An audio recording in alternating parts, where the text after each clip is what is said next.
LKG to first come under first category.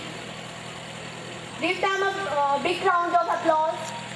Vivek, Dhruv, Love, Arush, Mokshika, Kapil.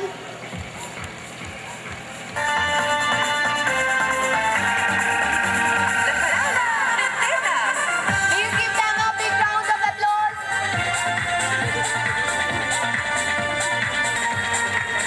Wait.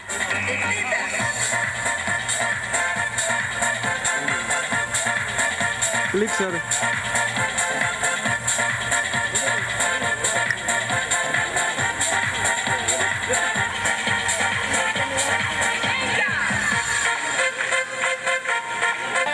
Anshika, Chavi, Dipanshu, Dhruv, Harsh, Mayank, Payal.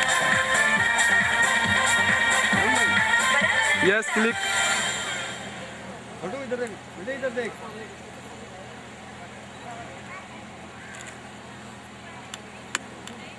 ठीक है sir. Okay. Sonia, Arju, Aditya, Nick.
रुक कर लिया sir, पहले ऊपर ली line. Now please welcome students under second and third category.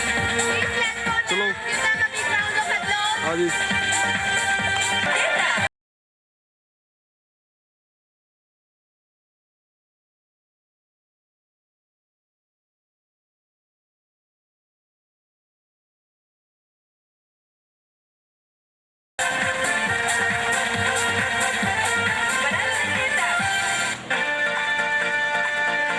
चलो sir.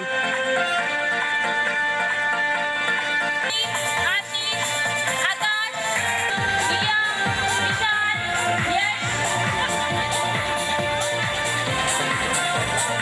Cheta, Sachin, Sachin Saini, Ayush, Manisha and Vandana.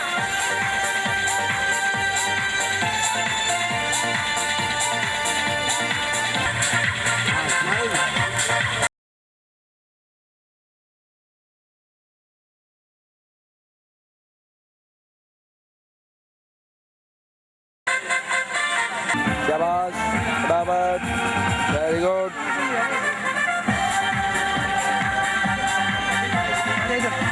एक minute sir.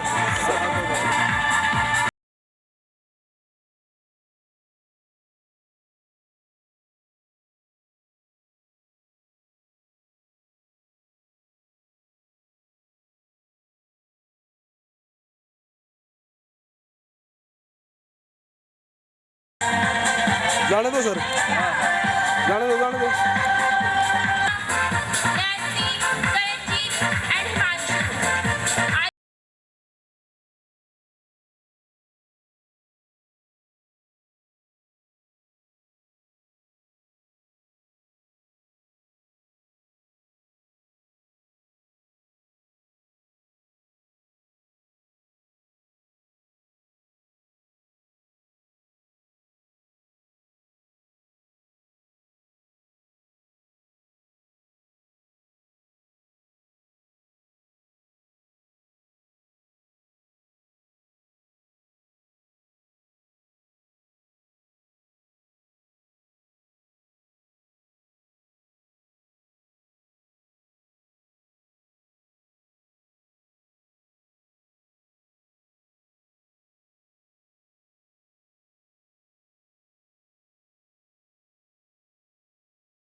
जिन्हें कि मैं स्नेह से अंकल बोलती हूँ और उनकी मैं पुत्र वधू हूँ, इस नाते से क्योंकि मेरे हस्बैंड कैप्टन अशोक आर्या उनके बटलर स्कूल में शिष्य रहे हैं।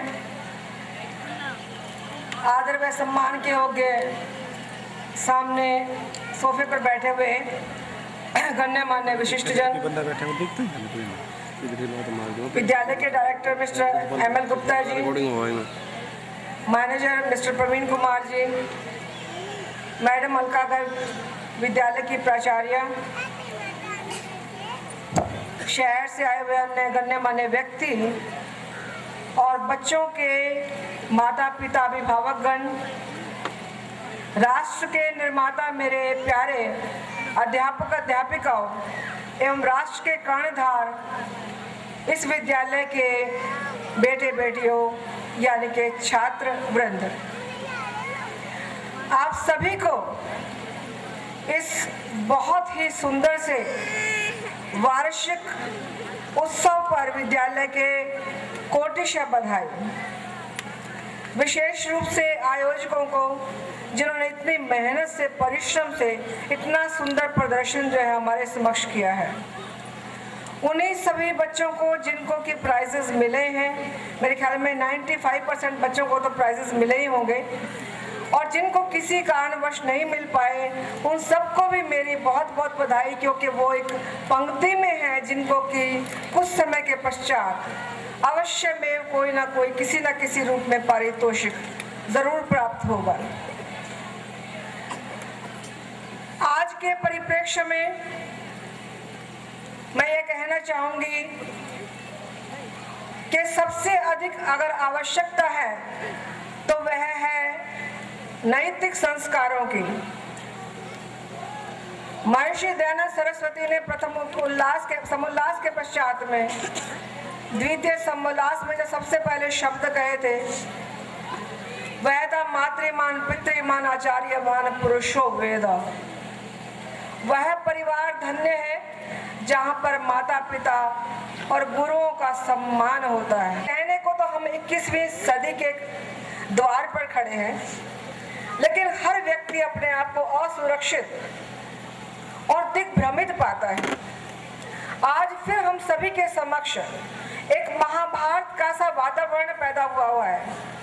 हमारी पिछली पीढ़ी भीष्म पितामह की तरह दैनिक जीवन की वेदना को सहन तो कर रही है, लेकिन इसके निराकरण के लिए कुछ नहीं कर पा रही है।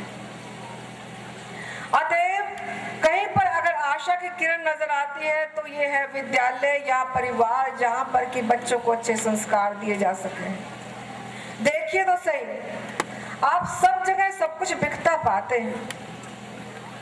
न्याय, नारी, नैतिक सिद्धांत, वोट, वफादारी, सब कुछ तो बिक रहा है, वतन बिक रहा है। तो कौन इस दुविधा से, ऐसे संकट से कौन उबार सकता है? वह मात्र अगर कुछ आशा की किरण बाकी है तो वह विद्यालयों में, जहाँ पर गुरु अपने शिष्य को किसी न किसी वेश में, किसी न किसी शब्दों के माध्यम से, संस्कारों के माध्यम से उनको अच्छा नागरिक बनाने का प्रयास कर सकते हैं। कहते हैं ना कि एक अक्षर यत् शिष्यं प्रबोधयेत् पृथिव्यां नास्ति तद्द्रव्यं यद्दत्त्वा अनिर्णी भवेत्। एक भी अक्षर यदि गुरु अपने शिष्य को प्रबोधित कर देता है तो समस्त भूमंडल पर कोई भी ऐसी वस्तु नहीं बनी है जिसको कि देकर के उऋण हुआ जा सके। लेकिन इसके लिए गुरु को सर्वप्रथम होना चाहिएगा कि वह अपने बच्चों को, अपने शिष्यों को, अपने छात्र छात्राओं को अपने हृदय में इसी प्रकार से धारण करे जैसे कि माँ अपने बच्चे को 9 माह तक गर्भ में धारण करती। जब तक बच्चों के साथ, छात्र छात्राओं के साथ गुरु का एक आत्मीयता का संबंध नहीं होगा, तब तक जो संस्कार हम बच्चों को देना चाहते हैं वह कभी भी पूर्ण नहीं हो सकते। और बेटा, बच्चों को मैं संबोधित करते हुए कहना चाहूंगी कि इस आयु में ही आपको संभलने की आवश्यकता है। चाहे तो इन वर्षों में पढ़ लो, फिर सारी उम्र ऐशो आराम से जीवन बिताना, औरों का मार्ग प्रशस्त करने में, और या फिर इस उम्र में ऐश मार लो, बाद में जीवन में क्या होगा वो तो फिर धक्के ही खाने होंगे। एक छोटा सा दृष्टांत देना चाहूँगी कि ऐसे ही 15, 16, 20 साल के बच्चे की उम्र के लड़के ने एक वृद्धा को बाले कहते हुए संबोधित किया और कहा, जो कि बुढ़िया थी बेचारी और जमीन पर लाठी लेकर के कुछ ढूंढ रही थी। तो उससे ठिठोली करते हुए उस बच्चे ने कहा, बालक ने कहा कि अधे पश्यसि किम बाले पतितं तव किम भुवि, अधे पश्यसि किम बाले पतितं तव किम भुवि। तो उस माता ने जवाब दिया, रे रे मूर्ख न जानासी गतम तारुण्य मौक्तिकम। इसका सरलाट करके बताती हूँ कि हे बाले, यानी कि वृद्धा को माता ने कहकर उसने बाले कहा कि तुम जमीन पर क्या ढूंढ रही हो। तो उस माता ने कहा कि बेटे तुझे नहीं मालूम, मेरा जो तारुण्य रूपी युवा रूपी जो मेरा मोती था वो जमीन में गिर गया, मैं उसको ढूंढ रही हूँ। तो यह है वह युवा अवस्था जो एक बार आती है, फिर जाने के पश्चात दोबारा से नहीं आती। अतः इस समय में आपको जागने की आवश्यकता है। आपके समक्ष